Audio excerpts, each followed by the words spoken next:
Hey guys, what's up? Welcome back to the channel. It's Cynicalex, and here I want to show you my updated top 5 teams for KNULL. And in order to make the video not 30 minutes long, I'm going to do my best to clear these as fast as possible. So we're doing this on stage 1. So these are my best teams. They can go higher than stage 1. I'll let you know as I'm playing how high they can go. But I'm here more to show you the teams rather than to show you what they're absolutely... Wow. What they're absolutely highest stage capable of. Wow. That damage was insane. I had no idea Ghost Rider could have put it down like that on stage 1. Wow. Wow, that was new even for me. And I own the character. Whoa, what are those, brother? Whoa, the damage is out of this world. Okay, I'm liking this. KNULL speedrun. Let's go, baby. All right, so this is the team. Ghost Rider, Cyclops, and Storm. I usually don't use Storm here. I usually actually use Professor X, and I do that just to give myself a little bit more damage at the end. The end is usually where I get nervous. The last like 12 or so bars. You know, you guys know, right? You play KNULL. Wow, he's doing so much damage. I can't even get through the explanation of this team. So anyways, yeah, Storm gives Ghost Rider 35% elemental damage, which is really cool. And yeah, that's the team basically. This team, I've tried it with Professor X, but it can probably go higher with Storm if I solo it completely with Ghost Rider. Can do stage 7 for me of KNULL. Now, I want you to pay particular attention to the strikers that I've chosen to use because they will double dip for Ghost Rider. They're going to give him 10% fire damage as well as 5 or 10% energy attack. So Ghost Rider gets a really, really nice buff from those 4 allies. And there's actually even more allies that you can use. Like I think you can use Magic, maybe even Namor as a striker if you're not using him as a tier 3 clear for yourself. Venom is there because I'm not using him and because he's going to heal for me with the blobs, and Ghost Rider definitely needs the heals on higher stages. But holy crap, that was fast. KNULL's not my boss of the day, so you're not going to see rewards that are too spicy. Maybe we could still see spicy rewards, but that speed was insane. Okay, this is the second team. Now that I know what to expect, I won't be so flabbergasted. I won't waste as much of my commentary saying, wow, like Owen Wilson. This is the physical team. This is Crescent Lead, giving both Moon Knight and Carnage some much needed bufferonis. And holy cow, Moon Knight is doing insane damage. Okay, I promised you guys I wasn't gonna do this again. Anywho, this team, so I was originally using this team when I was clearing like stage 4 or 5, and I actually subbed this team out, believe it or not. I subbed this team out, and then I subbed them back in. Yep, so this team has run the full gamut of being used, being replaced, and now being the replacees.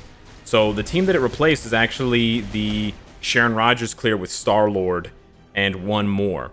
I was actually just sick and tired of playing with Sharon Rogers, to be honest. I like Star-Lord, and he's a great lead for Sharon, but I was just tired of Sharon being inconsistent, getting interrupted by KNULL, getting her tier 3 interrupted, not getting any accumulation, and just generally being inconsistent. Sharon can definitely go higher than this team can. I'm not going to debate that at all, but for my sake, if I'm just going to be doing stage 5 or stage 6 anyways, I want something personally that's going to, you know, reduce my insanity, right? I want to maintain sanity as much as possible. KNULL can honestly be pretty annoying sometimes, and so I really went through all that work to then not dodge it. Okay, sure. But yeah, so this is the team I'm using now. It's still a really good team, don't get me wrong. You got a lot of burst damage from both Carnage and Moon Knight, so it works really well. And oh yeah, nice. And then nice synergy with Crescent. I don't use Crescent for anything else. I am doing the literal worst job of dodging these tornadoes. I contemplated doing stage 2 because of the lack of tornadoes. This is less of a speedrun than the first stage. I'm a little bit disappointed with myself for not going harder. We did a double switch there to avoid the tornadoes that time.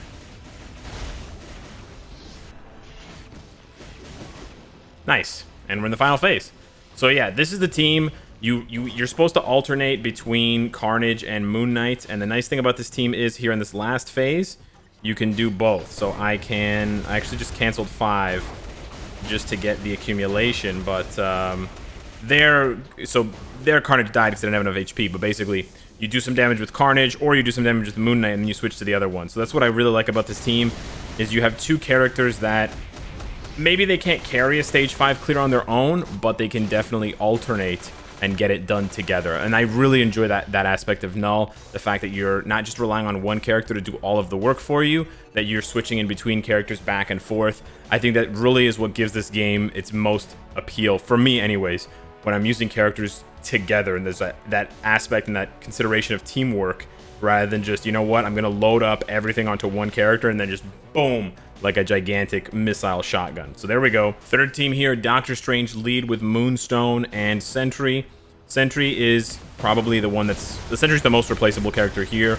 This is, generally speaking, going to be a Doctor Strange and Moonstone duo. Doctor Strange is really good for the last phase at 7 bars, and for this phase until 30 bars. Doctor Strange actually struggles in the mid phase from 30 to 12. He just gets interrupted a lot, gets guard broken a lot. To be honest, Moonstone gets guard broken as well, but not as much as Doctor Strange does, for whatever reason. Now this is the stage, or this is the team where we're using. I'm not going to use my Awakening skill here. This is the team where we're going to use Ancient One as a striker, because I swapped out that Sharon Rogers clear. I don't need to worry about saving Ancient One for Sharon Rogers. That was another thing that compelled me to swap out Sharon Rogers. Here's the Sentry with an Obelisk. Or not Obelisk, sorry, with a CTP of Energy. Did Null just go behind his own chair? What the heck was that, bro? Sentry, your damage is sad. But yeah, sorry, CTP of Energy, Sentry. If you guys missed the video yesterday, I regret my decision. We're just going to do the regular rotation here because she has way more than enough damage. Yup. Don't want to waste the Awakening. We'll use the Awakening right after this, and we will absolutely lay into him. Maybe we can skip the Dragon phase even. We gotta wait 5 seconds. He's gonna swing. I'm gonna do this and this and then this. Nice. We did not skip the Dragon phase. That's okay.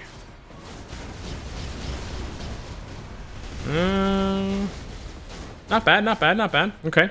So yeah, this team is pretty straightforward. Moonstone does the vast majority of the damage, and then Doctor Strange comes in at the beginning and at the end to play support, and then I can switch to Sentry sort of whenever.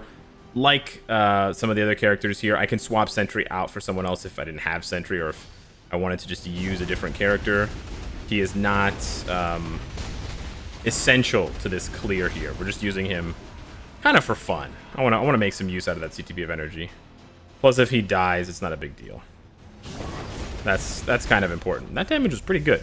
So here I'm going to show you the Doctor Strange clear. Oh, you know what? I can't. Okay, I made a mistake and I didn't. I should have the tier 3 skill. Never mind. Yeah, I'm not going to show you the Doctor Strange finish. Believe me, listen, Doctor Strange is really good for this phase. Believe me. I just can't show you because I'm supposed to have his tier 3 built up, but I didn't. Having his tier 3 built up means that you would get invincibility, which would mean guard break immunity, but I didn't have it built up. 5th skill only gives you immunity, not invincibility. You need the invincibility from the tier 3. But there you go. Clean clear there. Moonstone does a ton of damage, and we get another 23 CCF. Not bad for not having my boss of the day, baby. 4th team here, we've got Beta Ray Bill with Valkyrie and the big old Thor.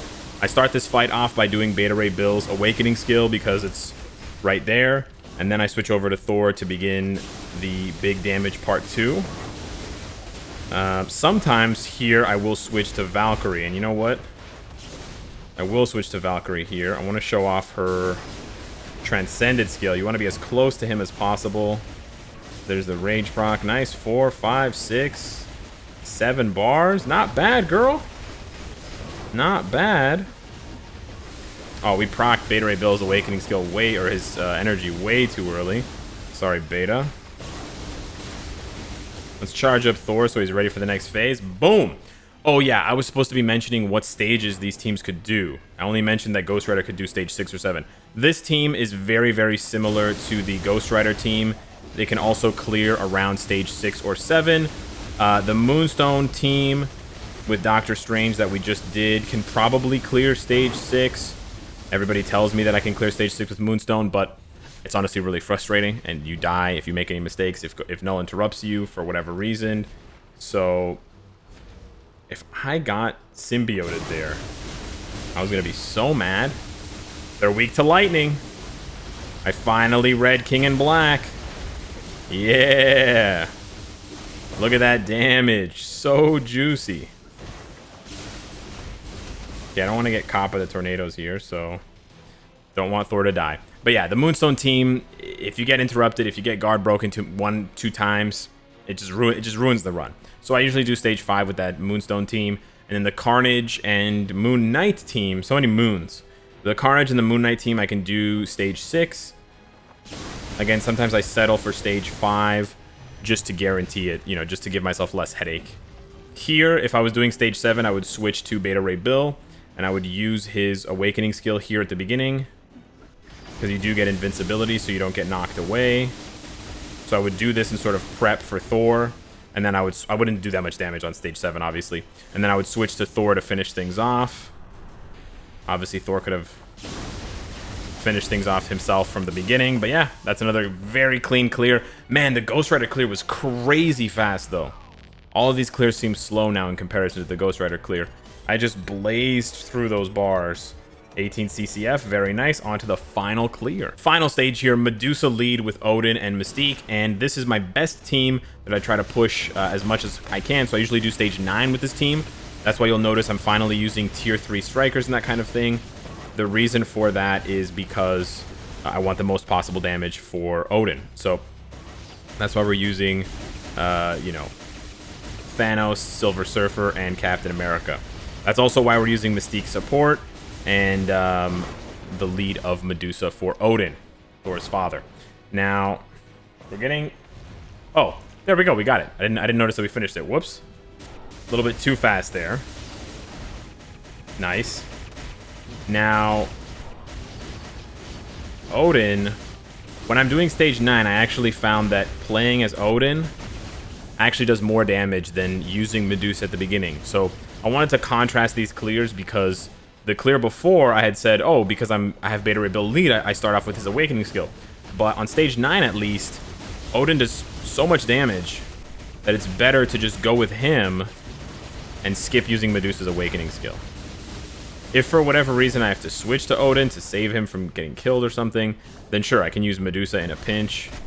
And I do use Medusa at the end, and I'll show you guys how I use Medusa at the end.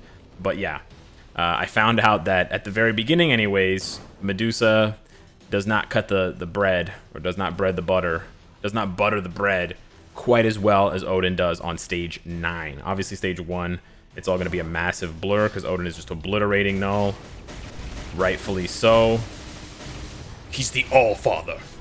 So yeah. What I do here on stage 9 is I switch to Medusa as soon as we get down to this phase. We usually have about 40 seconds left, or 30 seconds. I prep the 3-6. I do the 3-6. She takes a bunch of damage. She procs her rage. We do 5. And then usually I do about, you know, two bars. If I'm lucky, I do 2 bars of damage. And then I switch over to Odin, wait for my son to land. And then we go into the Odin, and I win with like 1 second left. It's a super tight clear on stage 9. He rips that stage on stage 1. And yeah, those are my 5 clears, and that's why I stacked all my strikers on this last clear. Really, the most important strikers are, the ones to remember anyways, are the one for Odin, which are my best strikers. Maybe I could actually make them a little bit better, but these are quite sufficient. The striker list that includes Ancient One, which is usually either for Moonstone and Doctor Strange or Sharon Rogers because of the Cure shield thing that removes debuffs. This team here, which I'm actually really impressed with. I'm always impressed with these strikers because you get the 10% energy. Sorry, it's 10% energy and 5% fire, not 10% fire and 5% energy. But yeah, really solid, and still gives, you know, it still gives Cyclops. I mean, Cyclops gets the full benefit, but Storm still gets 10% energy, right? So it's not these are not bad strikers at all. I think they're kind of underrated strikers for Null. And then yeah, the rest of them are just pretty straightforward. Nothing too important to touch on here. But yeah, hopefully you've enjoyed those 5 clears. Thank you so much for watching, and I'll see you in the next one. Take care.